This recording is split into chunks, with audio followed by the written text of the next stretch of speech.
I'm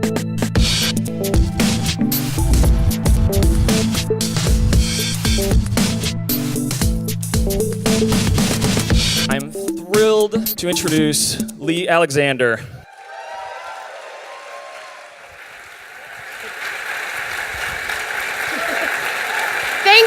Thank you so much for having me. I'm so happy to see all of you. I can't even believe I'm here. This is awesome. And I know it's so hot, so I'll try to make this exciting, maybe? So I'm Leigh Alexander. I am a writer and critic about video games, basically, and my work focuses on the way that technology interacts with fantasy and play and storytelling and designed interaction, things like that. I write about the games industry, which includes the people that make the games and the technology that supports the games, and I also write about the culture of their creators and their players, which has been interesting lately. Don't know if you heard. I've been doing this for about 8 or 9 years now. I have an acting degree. I went to 2-year conservatory in New York, and I graduated with basically no idea of what I was going to do with my acting degree. So I was an office administrator, and I thought that maybe writing would be a way out. So I started writing. Let's see. Yep. My slides are not going to be very fancy, because if I still wanted to be making PowerPoints, I would have stayed in offices. So bear with me. Let's pretend that my crummy slides are like some kind of rebellion versus my shackled past. So now I am a freelance writer. I tend to combine regular work in the game specialist press with writing topical stuff in more mainstream publications. And I've also started doing my own ebooks and short stories, like Andy was kind enough to mention. I'd love to tell you about the books in a bit. And sometimes I write about other things besides games, like comics or technology. I mean, it's really tough to follow Darius, because Darius is great. I wrote an article about one of Darius's bots for Boing Boing, so I tend to try to combine a lot of things that I'm interested in so that I don't feel boxed in. So the market for games writing is really challenging. As you might expect, it's, a lot of people want to write about play video games all day and write about video games all day. But somehow I have managed to build up a modest but independent life for myself in that space. And over the past few years, now I do radio and television sometimes, and I keynote industry conferences, and like a lot of things that sort of suggest to me that I might have even earned some authority in my space somehow. And so, I also started working as a consultant. Last year, I co-founded a company called Agency with my colleague, Steve Curran, and we work with game developers to help them gain perspective on their projects and achieve goals and improve internal communication. So, of course, I feel really, really lucky as the exception to many rules for my field. I make a full-time living freelance. I do it on my own terms as a woman in a space that's traditionally pretty hostile to women. There's an article up today, part 2 of how I'm the worst game critic ever, because, yeah, it's funny. I think the author was bragging about it having gotten 1,100 hits, and I want to know about his uniques, though. Yeah, so I do non-traditional work. I write about what I want, and I also get to dabble in other projects. That's fortunate, super lucky. I mean, anyone who gets to go to tech conferences and eat out of food trucks and stay in hotels is really lucky. But I mean, in some ways, if it's not super uncouth to say, there are some ways in which I've made my own luck. So a little history, in case you're not super familiar with the vast and magical world of video games writing. For the entire time I've been alive, writing on video games has focused mainly on evaluating hardware and software as tech products. The largest addressable audience who reads that stuff, they primarily expect a buyer's guide. They want to know whether they're going to have a good experience or whether they're going to get the value for their dollar and that type of thing. They are interested to a certain extent in the people who make games, but only to the extent that those people can then make promises to them, the consumers, that the consumers can then hold them accountable for. Basically, and they're interested in the industry, but it's in a way that's not dissimilar to team sports, like which one is going to win, who makes the best games, who's going to win the console war, that type of thing. But ever since about the time the millennium turned, some writers began exploring the idea that interactive entertainment is more than tech product, that they're expressive works created by people, that they contain or they can provide for personal and experiential storytelling, people began to maybe consider the idea that video games, or at least some video games, could deserve the sort of writing and criticism that are often devoted to other more mature media. So these days, the tools for making these things become increasingly democratic. The platforms on which games are played are much more prolific now, and I think I'd argue it makes this kind of writing more necessary to help expand definitions and broaden vocabulary, and to celebrate independent innovations and to welcome new players and creators to the form. Because if you look at what you commonly hear and what you commonly read about video games, to me that doesn't represent the industry that I love. So I hope that by doing non-traditional work, I can help and play a role in catalyzing a different kind of more mature conversation about video games and their role in our culture. That's not something that I would have necessarily been able to articulate when I started my first Blogspot blog back in 2006, sexyvideogameland.blogspot.com. I mean, remember the blog names of the mid-2000s? My blog was full of feelings and thoughts and ideas about the games that I was playing. I wasn't seeing the types of writing that I wanted to read out there. So if I saw it, I thought maybe I could do it as well. So mostly I also thought that if I wrote every day, eventually people would notice and I might get a real job writing, because that was actually something that happened to bloggers in 2006. Sometimes it is less, it doesn't happen anymore today, so my timing was good. Even then though, with a lot of the content that I wrote about and the things that I dealt with, I feel like I was probably reacting on an unconscious level to the sense that the conversation about video games was dominated by views that I didn't share and by people I didn't have that much in common with, and it was definitely dominated by men. I had a broad and clumsy intent to be subversive that I try to refine, and I continue to refine as time goes on. It's part of my sort of learning process. I'm trying to start those conversations about women in games, about sex, about adulthood, about maturation, wherever I can. So not long after I started my blog, I actually did get to do full-time work at gaming news sites, writing these blistering headlines. I did dues paying. I wrote about tools partnerships and technology trends and things like that. I spent time sitting on Activision's financial calls trying to parse the difference between GAAP and non-GAAP revenue for an audience of gamers. As a woman, I'm socialized not to toot my own horn, but my friend Courtney said to make sure that I say that I was very prolific at that time, often writing 5 pieces a day and covering conferences where I could publish articles about talks before the talks were finished. So I said it. Thank you. Doing that allowed me to earn a living and allowed me to justify investing in personal and experimental writing, and in doing stuff that I hoped would actually challenge the conversation around games. It became important to me, even when I had real writing work, to always maintain a blog and a social media presence of my own, and to be known always as my own voice, not just a byline on a larger site. Having a readership of my own that shared my values was always much more important to me than having like a full-time job, and cultivating that over years has helped allow me my independence now.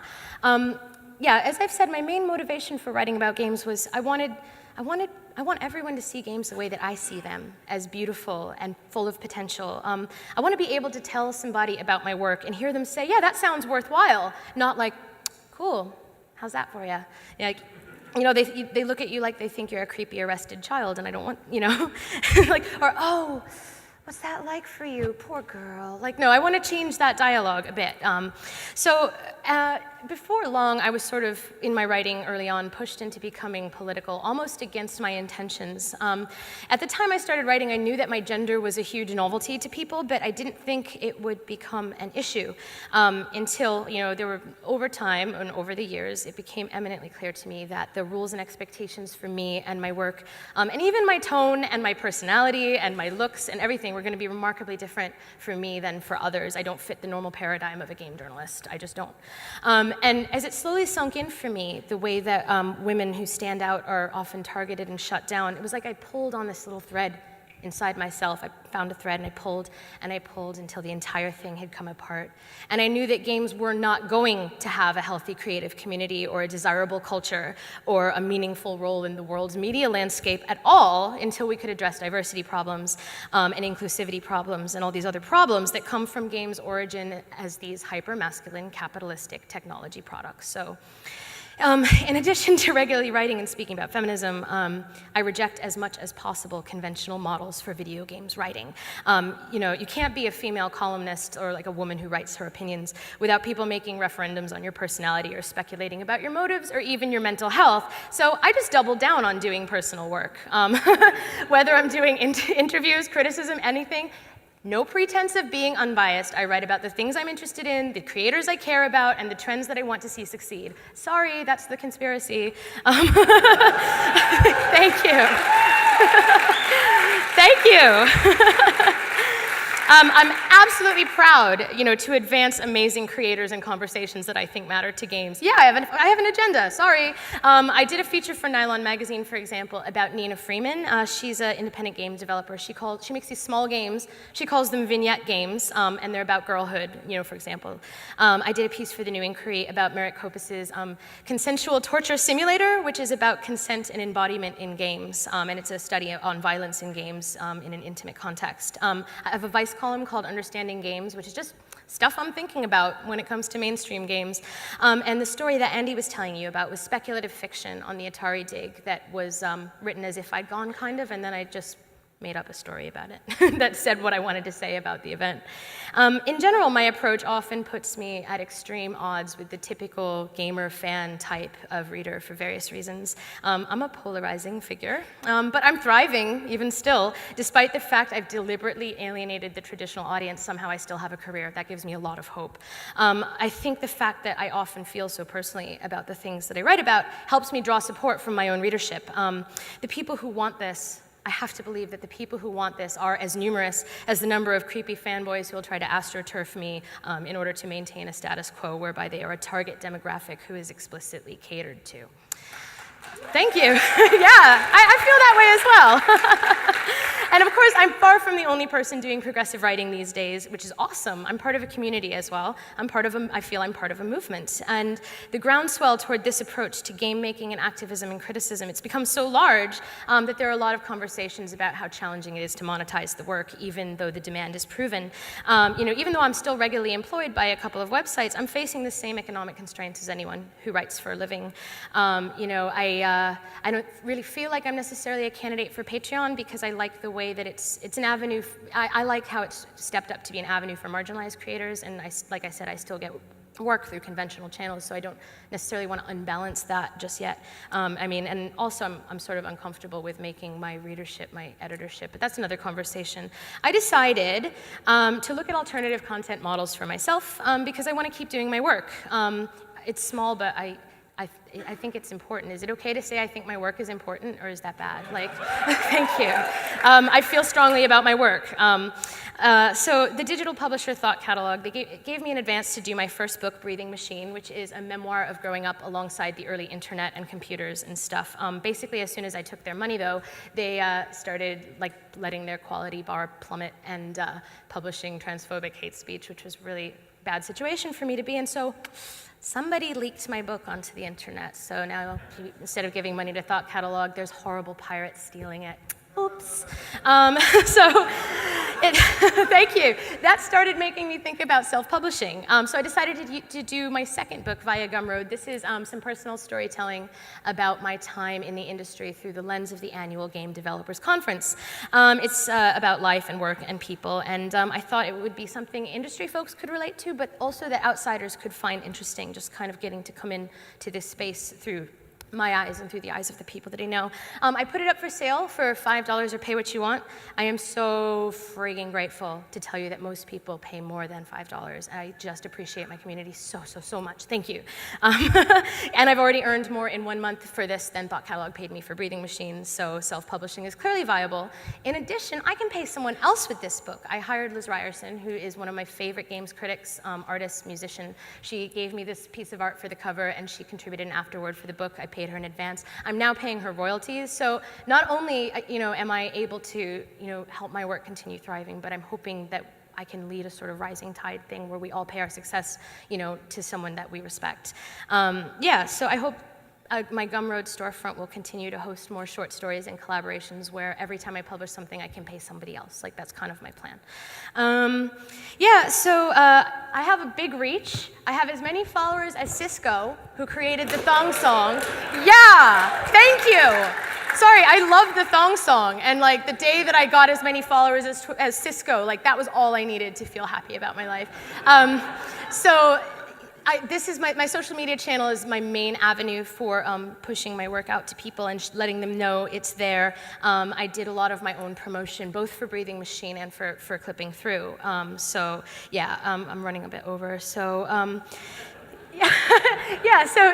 I don't have any magic bullet for this, but the main thing that I want to say is I think that I've been able to succeed independently because people want to support the ideas behind my work and the ideas behind the people that I work with. It's not just about me, it's that this thing that I'm part of. When people buy something from me, they're making that happen, and I think that's an expectation that people have in the new content economy. When you fund something on Kickstarter, it's not just because you want a product, it's because you believe that you're causing something good to happen. And I think that's a pretty good way to look at content creation. I'm super grateful to everybody for everything they do for me. And I'm going to probably share numbers in the future. I'm sorry, I'm way over time, but I look at games as a field that's starting to reach its full potential just now. There will be this visible mainstream arm of the industry and all their consumer technology products forever and their young dude fans, but it's gratifying to feel like there's finally beginning to be a market for other stuff, for more things, for more people, and my writing might have a role to play in that. And I have a vision of a mature, independent conversation about video games, and I want to reach as many people as I can, and as long as I can keep earning money for this work, I'm going to keep doing it, even in the face of resistance from entrenched ideologies. And thank you guys so much for listening to me talk about it.